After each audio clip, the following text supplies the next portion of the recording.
6:43 on your Friday morning then, and a mum from Caversham is making a difference by running the Green Park Reading 3K this Sunday. It's all to raise money for her community website that serves Filipinos across the UK. So I think let's find out a bit more, shall we? Lizel Longboan joins me in the studio now. Good morning, Lizel. Good morning, Katie. Thank you very much for having me here this morning. Lovely to see you. Tell us, first of all, how big is the Filipino community in the UK? So there's an estimated 300,000 Filipinos across the UK. So it's Right. just an estimate. And what about here in Berkshire? Here in Berkshire, we also have a big community here in Berkshire, but I'm not really sure about in terms of numbers. But I'm sure, there are lots of Filipino nurses working at the Royal Berkshire Hospital. I'm very sure of that. So tell me about your website that I mentioned you're raising money for. How did it start, first of all?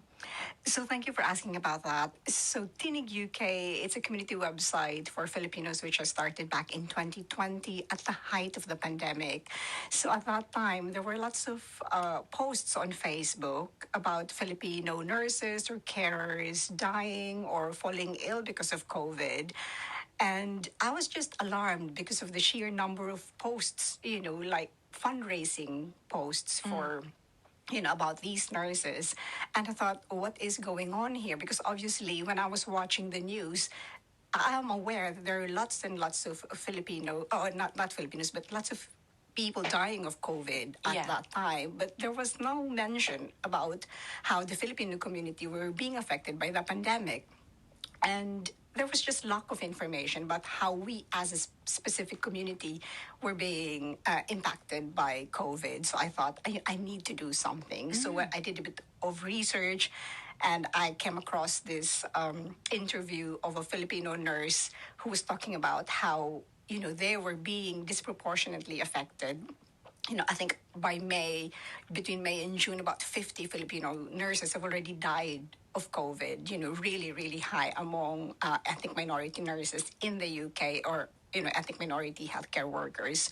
So I decided I needed to do something. Yeah. And what sort of stuff were you putting on the website when you created it? Yeah, so we actually started on Facebook because I didn't have the money, I didn't have the resources. So what I did was aggregate all of the news that I could find on the internet, put them on Facebook, and then once I saw that there was funding from Internews, it's a US-based media charity, they were giving away small pots of money for individuals or community organizations, to share information, reliable information about COVID. I applied for it and got, $1,000. And that's how I started the website. Okay. And when you started it, obviously you mentioned you hadn't seen anything like this before. That's why you created it.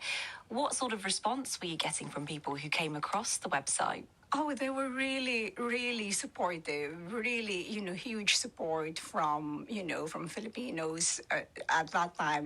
Filipino healthcare workers and others in the community. They were keen to tell their stories because at that time, as I said, we didn't have information on how different sectors of the community were affected by it. So we interviewed students, families, children who were, being homeschooled at that time because of the lockdown, nurses and carers. So it really warm, positive response for the website. And it's still going today. What sort of things are you sharing on there now? Yes, obviously COVID's done now. So I think now the goal of the website is to elevate, make us more visible. So I think now what we're trying to say is that yes, many of us work in the healthcare sector as nurses, carers, but we're also writers, artists, filmmakers, accountants. Here in Reading, for example, we've got lots of Filipinos working in the IT sector, working in accountancy firms. So I think we just want the wider British public to know that, yes, we are strong in the healthcare sector, but we are a diverse community. Yeah.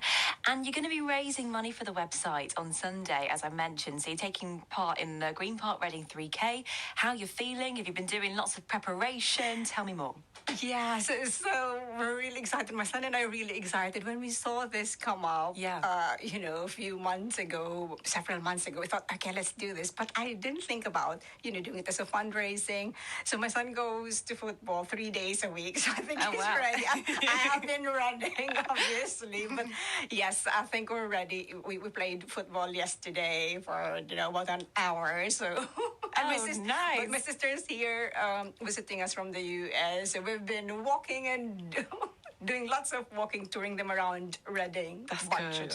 Good preparation there. Is your son going to keep pace with you, or is he going to be running off on Sunday? What do you think? Someone's going to run ahead of me on Sundays. Got more energy and more stamina. Oh, man. Have you met lots of new, different people through the website? So that must be a great way to meet people. Definitely.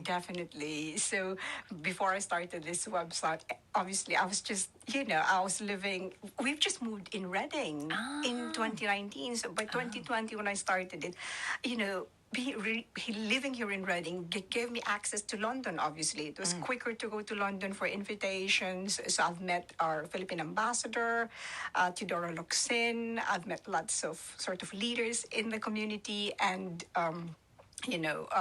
who's the most, obviously, the British ambassador to the Philippines, Laura Bufil. So, yeah, it was great to meet lots of people. That's very cool. Can you tell us what the website address is so people can check it out if they want to? Yes, so it's Tinig,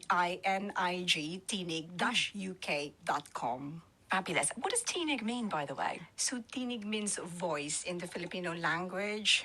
We just want to have a voice as a specific, ethnic minority here in the UK.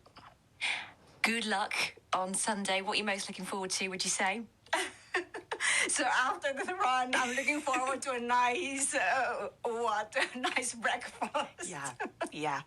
I mean, I'm always thinking about food myself, so I don't blame you. I'd definitely be thinking about that post-race meal. But Yes. It's been so lovely to chat to you this morning, Liesl. Thank you so much for coming into the studio. Thank you to Katie. That's Liesl Longboan there. And once again, good luck if you're taking part in the Green Park Reading 3K this Sunday.